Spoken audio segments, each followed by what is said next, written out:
قرآن کریم کا نزول عام طور سے پہلی 2 صورتوں کے تحت ہوتا تھا، یعنی یا تو حضرت جبریل علیہ السلام کسی انسانی شکل میں آ کر آپ کو قرآن کریم سناتے تھے، یا آپ کو گھنٹیوں کی سی آواز آتی تھی، یعنی فرشتہ آپ کے سامنے نہیں آتا تھا، لیکن جو کچھ قرآن کی آیات نازل ہونی ہوتی تھی وہ آپ کو ایک آواز کی شکل میں آپ کو سنائی دیتی تھی، جس کے لیے آپ نے پہلے یہ سنا ہے کہ آپ نے فرمایا کہ مجھے گھنٹیوں کی سی آواز آتی ہے۔ بہرحال اس طرح 23 سال تک قرآن کریم کے نزول کا سلسلہ جاری ہوا۔ یہ بات تو اکثر و بیشتر مسلمانوں کو معلوم ہوتی ہے کہ قرآن کریم نازل ہونے کا سلسلہ سب سے پہلے مکہ مکرمہ کے غار حرا میں شروع ہوا، جہاں آپ بکثرت عبادت کی غرض سے اعتکاف کرنے کے لیے تشریف لے جایا کرتے تھے اور تنہائی میں اللہ تبارک و تعالیٰ کی عبادت کرتے تھے۔ وہیں پر سب سے پہلے حضرت جبریل علیہ السلام آپ کے پاس پہلی وحی لے کر آئے، اور یہ پہلی وحی 30ویں پارے کی سورہ علق میں پہلی 5 آیتیں ہیں، یعنی اقرأ بسم ربک الذی خلق خلق الانسان من علق اقرأ وربک الاکرم الذی علم بالقلم علم الانسان ما لم يعلم۔ ان آیتوں سے قرآن کریم کے نزول کا آغاز ہوا، اور پھر وقتاً فوقتاً قرآن کریم کی مختلف آیتیں اور بعض اوقات پوری صورتیں حضور اقدس صلی اللہ علیہ وسلم پر نازل ہوتی رہیں، یہاں تک کہ 23 سال کی مدت میں آپ کے پاس قرآن کریم کا مکمل نزول ہو گیا۔ یہ بات طے شدہ ہے کہ سب سے پہلی آیت اقرأ بسم ربک الذی خلق تھی۔ البتہ سب سے آخری آیت کون سی ہے، اس میں روایتیں مختلف ہیں۔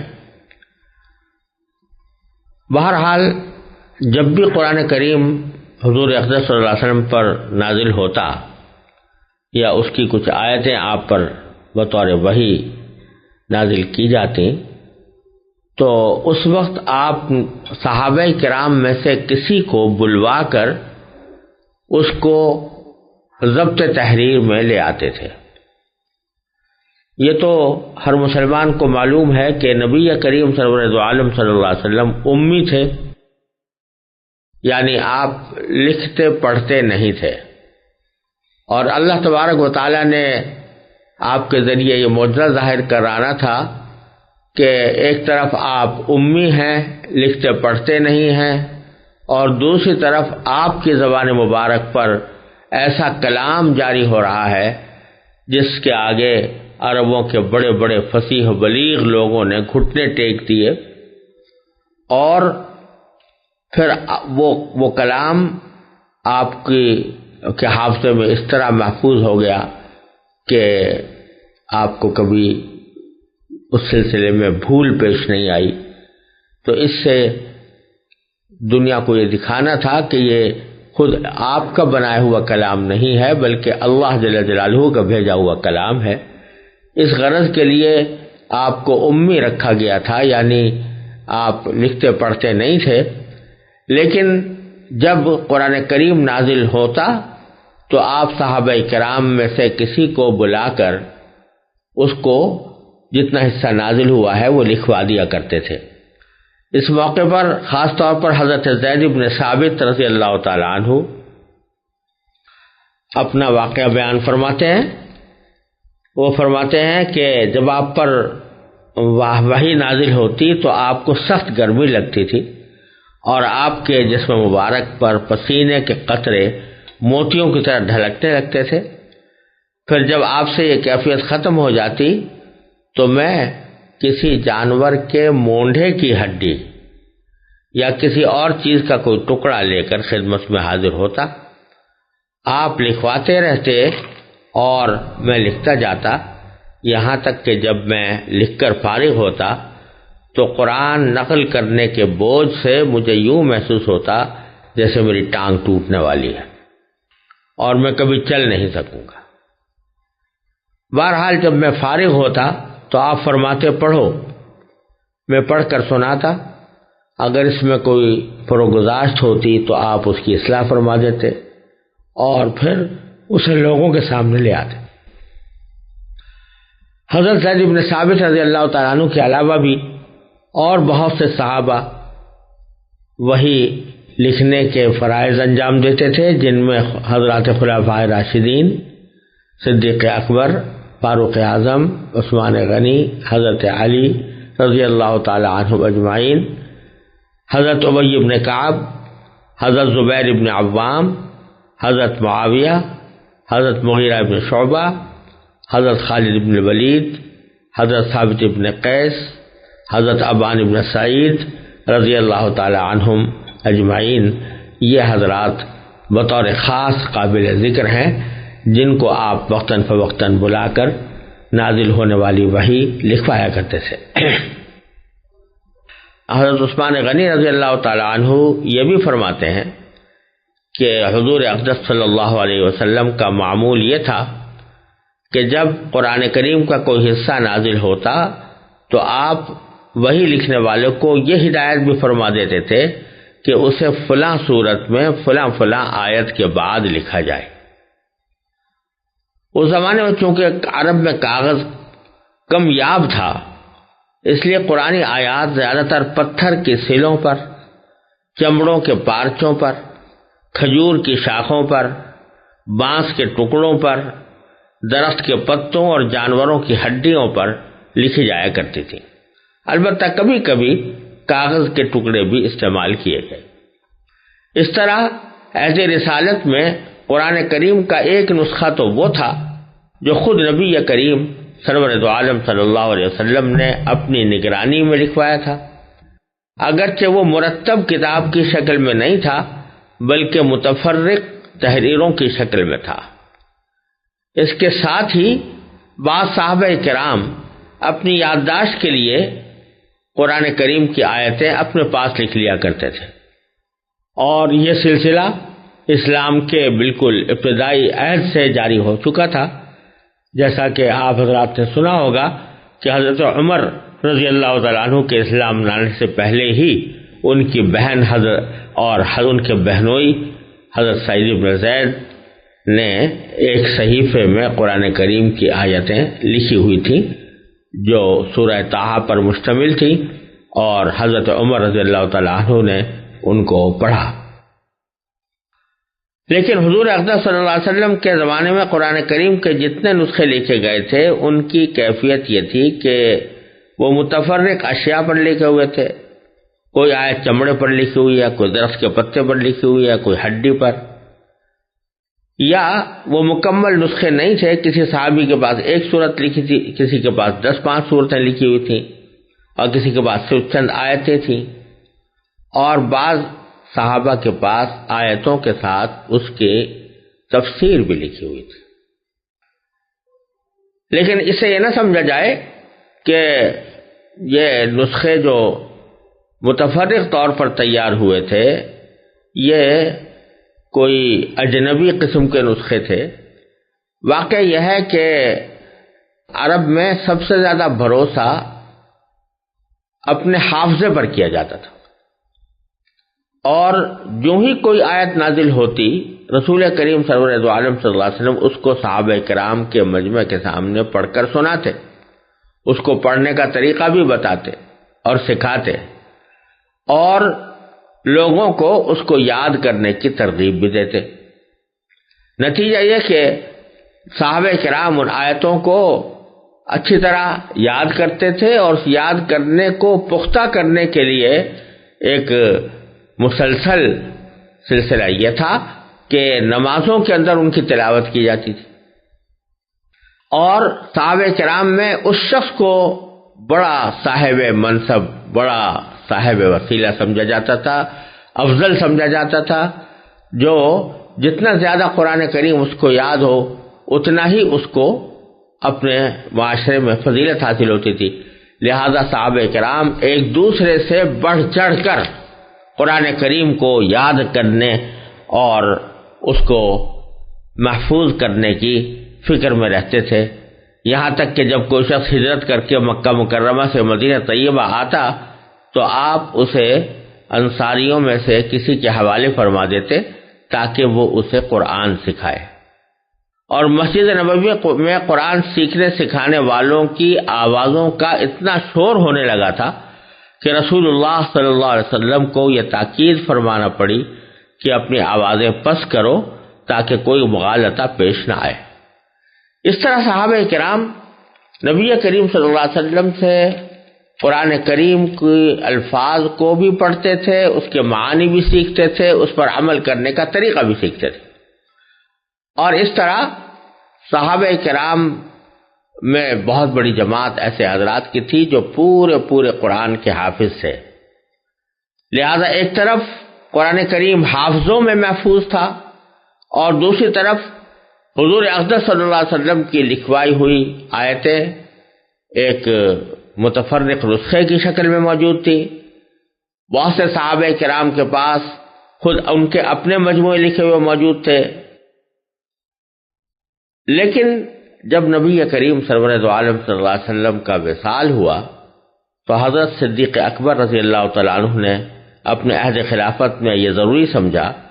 کہ قرآن کریم کے ان منتشر حصوں کو یکجا کر کے محفوظ کر دیا جائے، ایک کتابی شکل میں محفوظ کر دیا جائے۔ انہوں نے یہ کارنامہ جن محرکات کے تحت اور جس طرح انجام دیا اس کی تفصیل حضرت زید بن ثابت رضی اللہ تعالیٰ عنہ نے ایک مفصل حدیث میں بیان فرمائی ہے، اور جس کا خلاصہ یہ ہے کہ حضرت صدیق اکبر رضی اللہ تعالیٰ عنہ نے حضرت زید بن ثابت کو بلا کر انہیں یہ فریضہ سونپا کہ جہاں جہاں قرآن کریم لکھا ہوا ہے ان کی آیتوں کو تلاش کر کے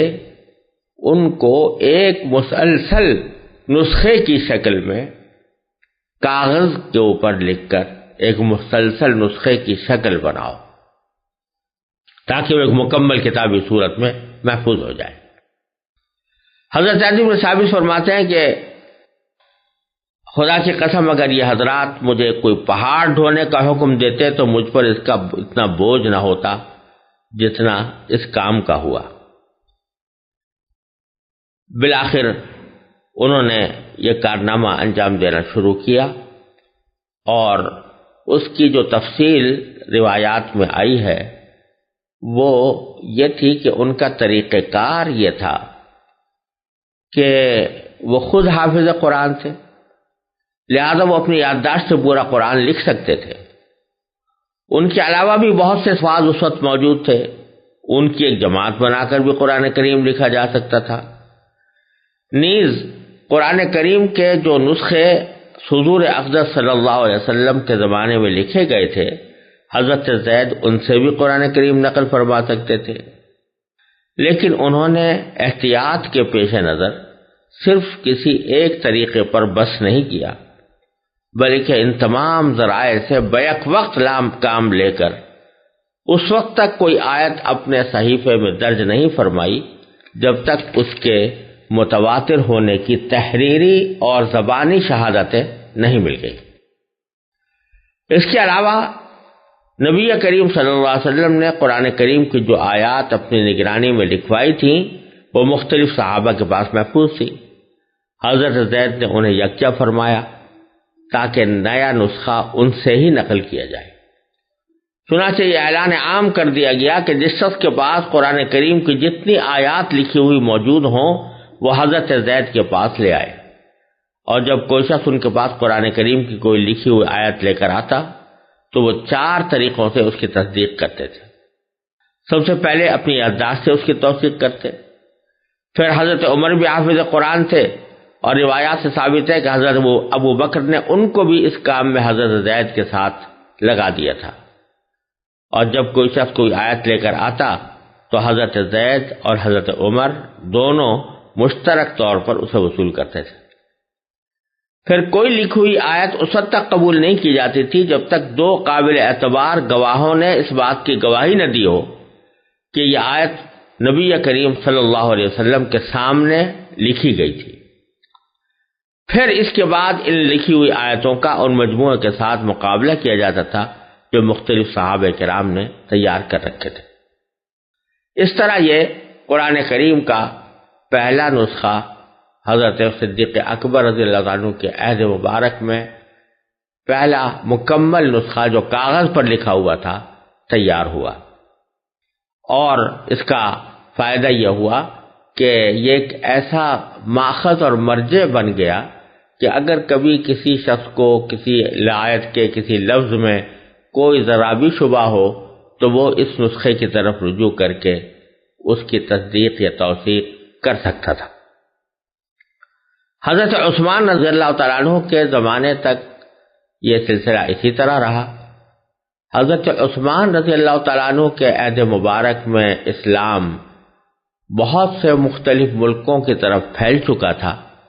شام کے بہت سے علاقے فتح ہو چکے تھے، ایران کے بہت سے علاقوں میں اسلام پہنچ چکا تھا، اور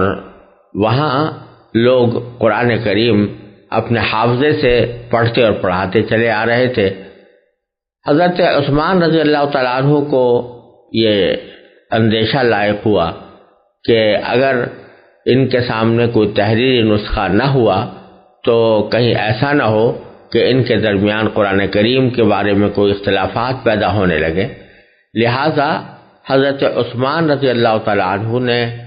یہ چاہا کہ جس طرح ایک نسخہ حضرت صدیق اکبر رضی اللہ تعالیٰ عنہ کے زمانے میں تیار کیا گیا تھا، ویسے ہی 7 نسخے تیار کر کے عالم اسلام کے مختلف خطوں میں بھیج دیے جائیں، جو ہر خطے کے اندر ایک مرجع اور باخذ کی حیثیت اختیار کریں، اور لوگ اگر کہیں کسی قرآن کے کسی لفظ کے پڑھنے میں کوئی تنازع ہو یا کوئی اختلاف ہو تو لوگ اس کی طرف رجوع کر سکیں۔ چنانچہ حضرت عثمان رضی اللہ تعالیٰ عنہ نے حضرت زید بن ثابت رضی اللہ تعالیٰ عنہ کو دوبارہ بلایا اور فرمایا کہ اب وہی کام جو آپ نے حضرت صدیق اکبر کے زمانے میں کیا تھا، اب اسی قسم کا ایک کام یہ ہے کہ آپ 7 ایسے نسخے تیار کریں جس میں سارا قرآن کریم جمع ہو، اور اس میں اس کے جو مختلف پڑھنے کے طریقے ہیں ان سب میں یکسانیت پیدا کر دی جائے، تحریر کے طریقوں میں بھی یکسانیت پیدا کر دی جائے۔ یعنی پہلے ایسا ہوتا تھا کہ کسی شخص نے قرآن کی کوئی آیت کسی ایک رسم الخط میں لکھی، کسی نے دوسرے رسم الخط میں لکھی، لیکن حضرت عثمان رضی اللہ تعالیٰ عنہ نے فرمایا کہ اب صرف ایک رسم الخط میں قرآن کریم لکھا جائے گا، اور وہ جو قریش کا رسم الخط ہے۔ چنانچہ اس رسم الخط کے مطابق 7 نسخے تیار کیے گئے، اور 7 نسخوں کو عالم اسلام کے مختلف خطوں کے اندر بھیج دیا گیا، اور کہا جاتا ہے کہ ان میں سے ایک مکہ مکرمہ میں، ایک شام میں، ایک یمن میں، ایک بحرین میں، ایک بصرہ میں اور ایک کوفہ میں بھیج دیا گیا تھا، اور ایک نسخہ مدینہ طیبہ میں محفوظ رکھا گیا۔ اس طرح یہ 7 نسخے مختلف دنیا کے حصوں میں پہنچے، اور پھر وہاں سے رفتہ رفتہ نقل ہو کر پھر ساری دنیا کے اندر پھیلے۔ اور یہ بات ایک مرتبہ پھر واضح کر دینی ضروری ہے کہ یہ نسخے تو در حقیقت ایک مزید توثیق اور تائید کے لیے تیار کیے گئے تھے، ورنہ قرآن کریم کو حفظ کرنے کا سلسلہ نبی کریم سرور دو عالم صلی اللہ علیہ وسلم کے عہد مبارک سے چلا آتا تھا، حضرات صحابہ کرام میں بھی جاری رہا، یہاں تک کہ چھوٹے چھوٹے بچے پورا قرآن حفظ کر لیتے تھے، اور اس بات کا کوئی احتمال بھی باقی نہیں تھا کہ قرآن کریم کے اندر کوئی معاذ اللہ ادنیٰ تبدیلی بھی ہو سکے۔ وآخر دعوانا الحمدللہ رب العالمین۔